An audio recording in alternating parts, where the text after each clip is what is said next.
नमस्कार, आदाब। आज के इस प्रोग्राम में हम बात करेंगे अ, प्रेसिडेंट डोनाल्ड ट्रंप ने दोबारा से बहुत स्ट्रॉन्ग स्टेटमेंट ईरान को लेके दिए हैं। उन्हीं ने कहा है कि वो ईरान जो है उसके खिलाफ वो बहुत से मेजर लिए हैं। मैक्सिमम प्रेशर पॉलिसी की बात की है, यानी पूरी तरीके से दबाने की बात की गई है कि ईरान, ये इसलिए उनका कहना इसलिए है कि ताकि ईरान न्यूक्लियर वेपन न बना पाए। और दूसरी तरफ ये भी है कि ईरान की बेसिक पॉलिसी जो है उनकी और या अमेरिका की, इजराइल की, इन दोनों देशों की, कि ईरान में रिजीम चेंज होना चाहिए। लेकिन दूसरी तरफ उन्हीं ने ये भी कहा है कि एक तरफ तो वो प्रेशर की बात कर रहे हैं, लेकिन दूसरी तरफ उन्हीं ने कहा कि बातचीत के लिए भी तैयार है ईरान के साथ। अब इतने बड़े थ्रेट के बाद क्या ईरान बातचीत करेगा? मुझे नहीं लगता। और वैसे अब तो स्टेटमेंट भी आ गया इमाम खुमैनी साहब का कि ये तो न तो कोई ये अकल की बात होगी कि ईरान अमेरिका से बात करे, और ना ही ये ऑनरेबल है, इज्जत की भी बात है कि जिस तरीके के उनकी डीलिंग ईरान से के लिए हो रही है, जिस तरह की वो बातें ईरान के लिए कर रहे हैं, और फिर वो ये भी चाहते हैं कि बात करें, तो उन्हीं ने कहा है कि इन हालात में बात करना कोई अक्लमंदी नहीं होगा। फिर उसके बाद और भी बहुत सी बातें हैं। उन्हीं ने कहा है कि ऑयल मैक्सिमम प्रेशर की टैक्टिक्स के मतलब ये हैं कि ऑयल उनका सबसे इम्पोर्टेंट है। ऑयल का उनके बारे में कहा है कि ऑयल जो है वो उसकी जो एक्सपोर्ट है, सप्लाई है, वो 0% होनी चाहिए, यानी बिल्कुल भी नहीं होनी चाहिए। अब उन्हीं ने ये भी कहा है कि हालांकि कि ये किस तरीके से करेंगे, उन्हीं ने कहा कि यानी टैंकर्स जो लेके जाते हैं उनके ऊपर भी सैंक्शंस, और कंट्रीज के ऊपर जो इनसे लेगा तेल उसके ऊपर सैंक्शन, उन कंपनीज के ऊपर सैंक्शन, यानी सेकेंडरी सैंक्शंस भी लगेंगे। और स्ट्रिक्टली उन्हीं ने अपने ऑफिशियल्स को इंस्ट्रक्शंस दिए हैं कि पूरी तरीके से फॉलो होना चाहिए ये बात। ईरान जो है कहा, ईरान का कहना ये है कि वो 60% जो है वो यूरेनियम का इनरिचमेंट करने लगा है। ये प्रेसिडेंट ट्रम्प साहब का कहना ये है कि ये बहुत क्लोज है न्यूक्लियर वेपन बनाने के। न्यूक्लियर वेपन बनाने के लिए 95 to 100% purity, 90 to 95% uranium enrichment की ज़रूरत होती है, यानी प्योरिटी की ज़रूरत होती है यूरेनियम के लिए। तो उन्हीं ने कहा कि ये बहुत करीब है, ईरान जल्दी ही न्यूक्लियर बना सकता है। दूसरी तरफ ये भी है कि उन्हीं ने ये भी कहा है कि वो ईरान जो है इस समय तेल के लिए ज़्यादा कंसर्न पहले इमीडिएट है, ताकि फोर्स करे ईरान, ताकि इनसे बातचीत करे, निगोशिएशंस के लिए करे। ये पुरानी अमेरिका की पॉलिसी रही है कि जब उन्हें किसी से बातचीत करनी होती तो उसके ऊपर मैक्सिमम प्रेशर लगाया जाता है, ताकि उसकी बार्गेनिंग कैपेसिटी ख़त्म हो जाए और वो बात करने पे राज़ी हो जाए, इनकी टर्म्स एंड कंडीशन मान दे। दूसरी तरफ ये भी है कि वार का भी थ्रेट है। इसराइल लगातार कह रहा है कि ईरान के ऊपर अटैक होना चाहिए, बाकी इनसे मसले नहीं हल होने चाहिए, और पिछली जो डील हुई थी वो कोई ठीक डील नहीं थी उससे, तो इसलिए वॉर ही ऑप्शन है। ईरान जो है इस समय तेल जो निकाल रहा है वो $53 बिलियन का उसने 2023 में निकाला था। बाकी फिगर अभी मालूम नहीं है। उससे पहले उसने $54 बिलियन का निकाला था। माना ये जा रहा है कि अब इससे बढ़ के हो सकता है 55 और 60 के बीच में इस वक्त तेल का एक्सपोर्ट कर रहा हूँ। 1.7 मिलियन बैरल वो हर रोज तेल निकालता है, और इसका 90% जो है वो चाइना चला जाता है। तेल की सप्लाई जो होती है वो चाइना हो जाती है। फिर उसके अलावा ये भी है कि ईरान जो है, भाई ये सवाल इस बात का है कि ये सैंक्शंस और ईरान के खिलाफ अमेरिका क्यों है, उसकी क्यों इतनी दुश्मनी है दोनों के बीच में? उसकी कई इंपॉर्टेंट वजह है। सैंक्शन लगाते हैं तो ईरान की इकोनॉमी को हर्ट होगा, फिर उसके बाद ये होगा इंटरनल अपोजिशन हो जाता है, और उसके बाद रिवोल्ट होने का डर होता है, जनता का मास मूवमेंट खड़ा हो जाएगा। ये इसकी कोशिश बहुत ज़माने से हो रही है।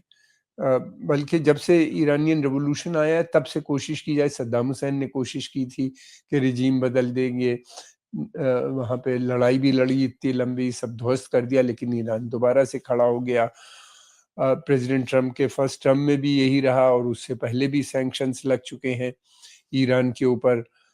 तो 2011 से बल्कि देखा जाए तो चल रहा है। फिर 2015 में एक peace deal president Barack Obama ने साइन के एडमिनिस्ट्रेशन के ज़माने में साइन हुई थी पीस डील, जिस पीस डील में ये हुआ था कि भाई अब ईरान न्यूक्लियर वेपन नहीं बनाएगा और आईएईए जो वॉच डॉग है, ये इंटरनेशनल एटॉमिक एनर्जी एजेंसी जो है यूनाइटेड नेशंस की एक वो है जो तमाम दूसरे मुल्कों में न्यूक्लियर रिलेटेड एक्टिविटीज़ को देखती रहती है, बहुत नज़र रखती है। उसके कैमरे भी लगे हुए हैं ईरान में। तो उसका कहना ये था कि ईरान ने जिस समय प्रेसिडेंट ट्रम्प ने 2015 की जो न्यूक्लियर डील थी, पीस डील थी, उससे जब विथड्रॉ किया तो ईरान उस वक़्त सभी बातों को मान रहा था जो यूनाइटेड नेशंस की है। और उसके बाद फिर उसने जैसे ही वो ये हटे, उसने बढ़ा के अपना इनरिचमेंट 60 तक ले गया, जिसकी वजह से शुभ पश्चिमी देशों को सभी को ये है कि ये न्यूक्लियर वेपन बनाने की तैयारी कर रहे हैं। दूसरी बात ये है कि एक चीज़ और भी है कि ये डबल एज्ड वेपन है। अगर इनके ऊपर ईरान का तेल नहीं जाता, 0% हो जाता है और इसका एक्सपोर्ट बंद हो जाता है चाइना को, तो चाइना की इकोनॉमी पे भी असर पड़ेगा। जैसे कि इतना तेल चाइना जाता है, वो जाना बंद है, उसको रोकना। हालाँकि ये बड़ा मुश्किल काम है। दूसरी तरफ जो है जो कई एक ऑर्गेनाइज़ेशन है, अमेरिकन जो एनर्जी इंफॉर्मेशन है, उसका कहना ये है कि ये संभव है। फिर उसके बाद आप एक है Paris based international energy agency, उसका कहना ये है कि यूएई और सऊदी अरेबिया के पास इतना की कैपेसिटी है कि जो ईरान का तेल आना बंद होगा, यानी 1.7 मिलियन डॉलर जो बाहर जा रहा है दूसरे मुल्कों में या जो निकाल रहा है, जो एक्सपोर्ट कर रहा है, उसको सऊदी अरेबिया और यूएई पूरा कर सकते हैं उस कमी को। तो इस तरह की बातें उनके यहाँ से आ रही हैं। दूसरी तरफ ये भी है कि ईरान के अंदर अगर ऐसा होता है, तेल की सप्लाई बिल्कुल बंद हो जाए, तो एक बड़ी समस्या खड़ी भी हो सकती है। अ ये और भी बहुत सी बातें हैं जिनके ऊपर जिनको सोच के ये किया गया है। एक तो सबसे बड़ी भी ये है कि जो अ क्या ईरान टॉक्स पे राज़ी हो जाएगा?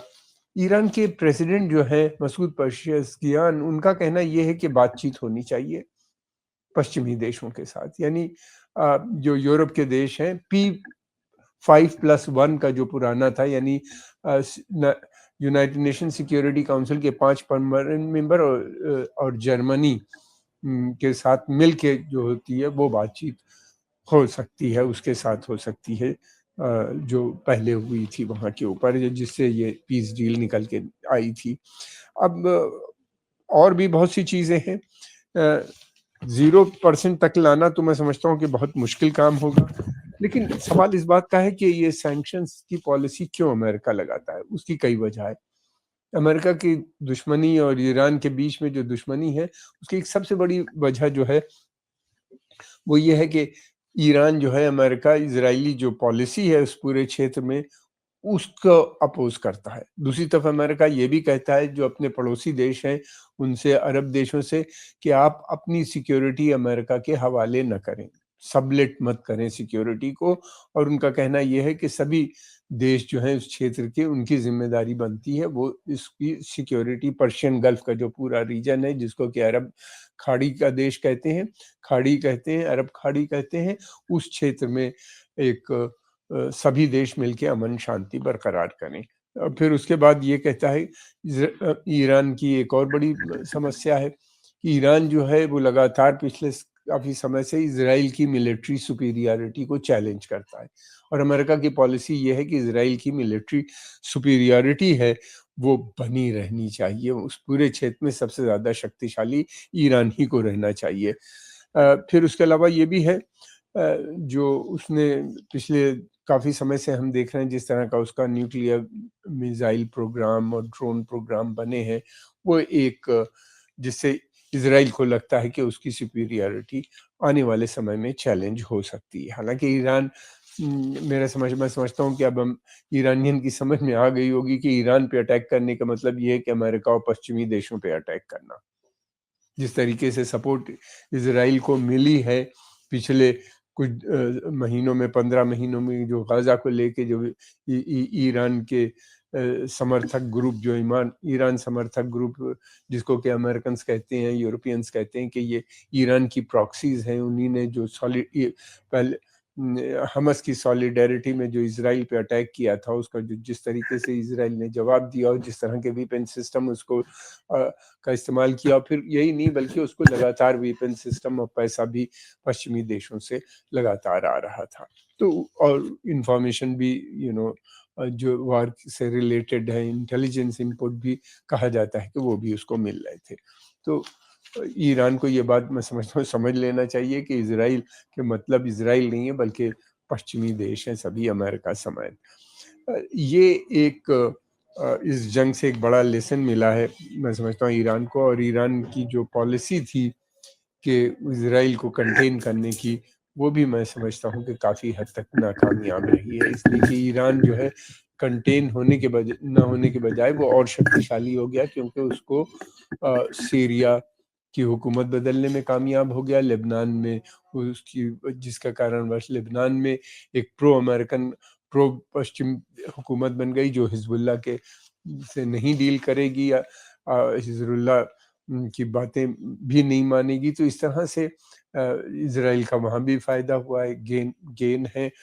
और तो ये कुछ बातें हैं, मैं समझता हूँ कि जो ईरान आने वाले समय पे इस पे गौर करेगा। और दूसरी बात ये भी है कि चीज़ें तो और भी थी बहुत सी बात करने के लिए। अब ये देखना ये है कि प्रेज़िडेंट ट्रम्प का एक मैक्सिमम इकोनॉमिक प्रेशर जो पॉलिसी है वो कहाँ तक कामयाब होती है? क्या वो पूरी तरीके से तेल की सप्लाई जो ईरान से यानी 1.7 मिलियन बैरल पर डे निकालने में का वो दूसरे देशों को जो तेल बेच रहा था, वो तेल और बेच पाएगा। और कुछ जो अमेरिका का कहना ये भी है कि ये स्मगलिंग भी कर रहे थे पिछले समय में, ऑयल टैंकर के माध्यम से यहाँ से ऑयल बड़े-बड़े टैंकर तेल भर के जाते थे जो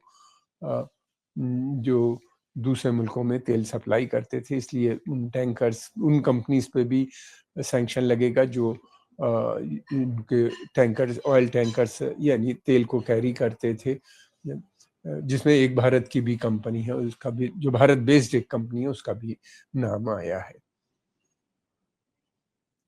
अब देखना ये है कि ईरान किस तरीके से आने वाले समय में अपने डेलता है, क्या उनकी पॉलिसीज़ जो है उसमें एक बड़ा परिवर्तन आता हुआ नज़र आता है। क्या अब वो जो लिबरल इस्लामिक वैल्यूज़ वाले वहाँ पे इस्लामिक रिपब्लिक में हैं, जो इस समय सत्ता भी है, जिनके पास जो प्रेसिडेंट जो हैं वो उसी से जुड़े हुए हैं, क्या उनकी जो नीतियाँ हैं वो आगे बढ़ती हैं? हमें लगता है कि आने वाले समय में ये उदारवादी नीति की तरफ ईरान आगे बढ़ेगा। हम आपके आभारी हैं, आपने समय निकाल के इसको देखा। अगर आपको पसंद आए तो इसको लाइक कीजिए, सब्सक्राइब कीजिए और आगे प्रमोट भी कीजिए। इसको आप अपने दूसरे मित्रों और दूसरे ग्रुप्स में भी डालें। देखने वालों की संख्या बहुत कम है। आपका बहुत-बहुत धन्यवाद। कमेंट बॉक्स में अपने कमेंट ज़रूर लिखिए, उससे हमें बहुत मदद मिलती है। धन्यवाद।